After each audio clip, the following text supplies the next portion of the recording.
Sa mga nakalipas na dekada to, Rafi, ay sinasabi nila na bloated ang mga project cost ng DPWH dahil overpriced nga yung mga materyales na ginagamit ng DPWH.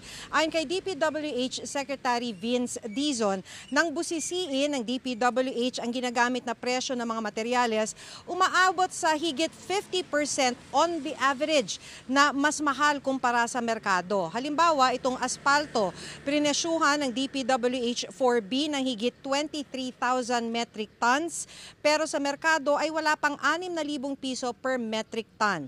Higit 70% na overpriced ito kumpara sa merkado.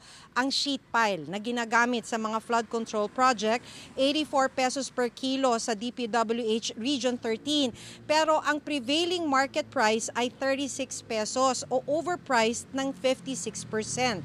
Doble rin ang patong sa graba. Sa Region 4B halimbawa, 1,400 pesos per metric ton, pero 600 pesos lang ang market price. Magkakaiba yung presyo sa iba't ibang rehiyon, pero lahat overpriced. Dahil itatama na ang presyo ng mga materyales, sabi ni Dizon, bababa na siyempre yung project cost.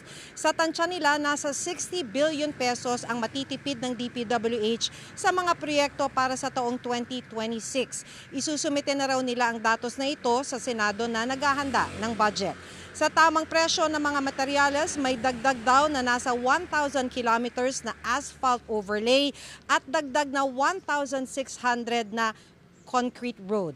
Pinag-aaralan na raw ng legal team ng DPWH kung ano ang liability ng mga DPWH employees na nag-overprice ng mga materyales para sa government projects.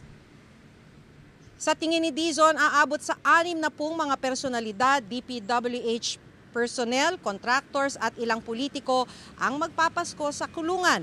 Ito ay matapos ang magkakasunod na pagsasampa ng mga kaso kaugnay sa mga maanumalyang flood control projects. Linggo-linggo raw silang maghahain ng kaso